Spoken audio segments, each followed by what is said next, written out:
बात वक्फ बोर्ड की संपत्तियों पर आ रहे नए कानून की। जी हां, मोदी सरकार वक्फ पर नया बिल ला सकती है और सूत्रों के मुताबिक शुक्रवार को कैबिनेट ने वक्फ अधिनियम में करीब 40 संशोधनों को मंजूरी दे दी है। सूत्र बता रहे हैं कि सरकार वक्फ बोर्ड की किसी भी संपत्ति को वक्फ संपत्ति बनाने की शक्तियों पर अंकुश लगाना चाहती है।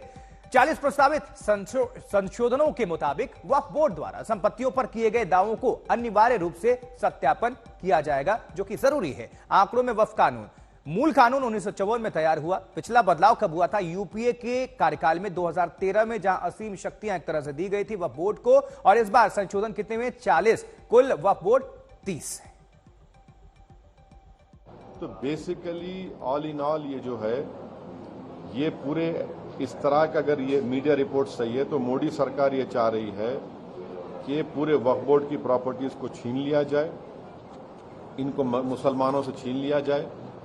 और वो थ्रेटन कर रहे हैं वक्फ की प्रॉपर्टीज का जो कंट्रोल है वक्फ बोर्ड्स के ऊपर, ताकि उसमें तमाम लीगल एम्बिग्यूटीज पैदा हो जाना, और इससे और वक्फ की प्रॉपर्टीज का नुकसान होगा। यानी कि अल्लाह की संपत्ति माना जाता है वक्फ, तो उसमें कोई भी कोर्ट इसमें हस्तक्षेप नहीं कर सकता। और आप सोचिए 8.5 लाख से ज्यादा संपत्तियां दर्ज हैं जो रजिस्टर्ड हैं। बहुत सी प्रॉपर्टीज रजिस्टर्ड भी नहीं है। अब आप देखिए, चाहे इस्लामिक देश हो, टर्की हो, सीरिया हो, लेबनान हो, टूनीशिया हो, सूडान हो, वहां पे भी वक्फ का कोई कॉन्सेप्ट नहीं है कि कोई वक्फ बोर्ड होगा और वो संपत्तियों को देखेगा। लेकिन क्यों हमारे देश में हम जानते नहीं। वक्फ का जिक्र संविधान में भी नहीं है, लेकिन है।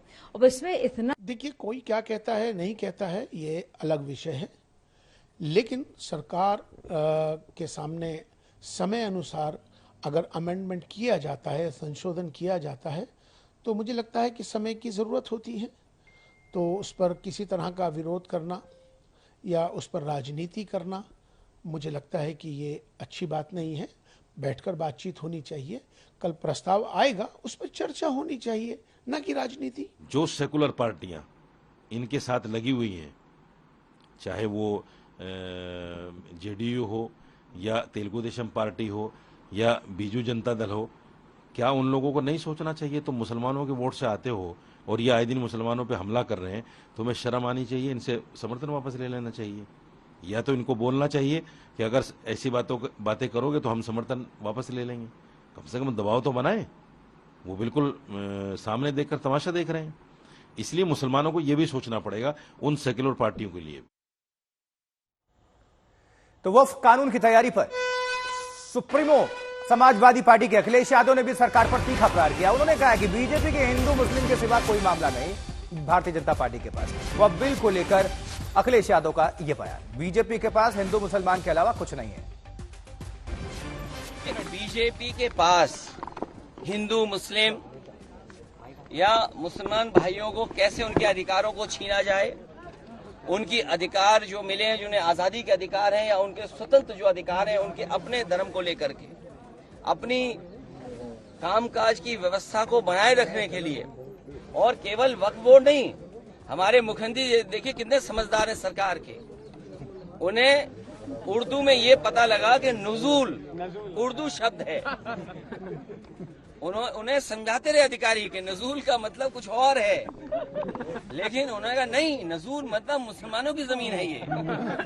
सोचो, जो व्यक्ति केवल उर्दू के शब्द नजूल को लेकर के पूरा का पूरा प्रयागराज खाली करा रहे थे, पूरा गोरखपुर, और गोरखपुर में अपना स्वार्थ है उनका कुछ, या उनके सहयोगी साथियों का स्वार्थ है, उसकी वजह से बताइए उर्दू का शब्द नजूल, तो मुख्यमंत्री जी क्या कानून ले आए? तो ये बात आपको भी समझ में आ रही है, लेकिन हम लोग इसके खिलाफ रहेंगे।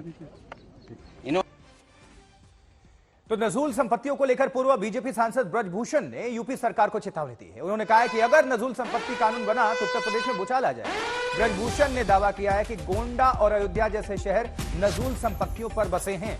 ब्रजभूषण की माने तो कई मंदिरों को भी तोड़ना पड़ेगा यदि नजूल संपत्ति कानून लागू हुआ तो। नजूल भूमि से संबंधित जो विधेयक आया है, आपने उत्तर प्रदेश विधानसभा की कार्रवाई को देखा है, वो सेलेक्ट कमेटी को जा चुका है। अब कमेटी उसको एग्जामिन करेगी, कमेटी की जो सिफारिशें होंगी वो भी सामने आएंगी लेकिन फिलहाल जो अपना दल का पक्ष है वो मैंने रख दिया है कि ये गैर जरूरी है, जन भावनाओं के खिलाफ। जैसे गोंडा शहर है, ये पूरा शहर 70% जो है नजूल पर बसा हुआ है। आगरा है, अयोध्या है, यहाँ तक कि जहाँ तक मुझे जानकारी है कि अयोध्या के जो प्रमुख मंदिर हैं वो भी नजूल पर है। तो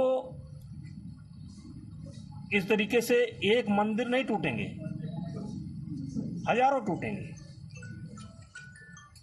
सरकार की मंशा ठीक है,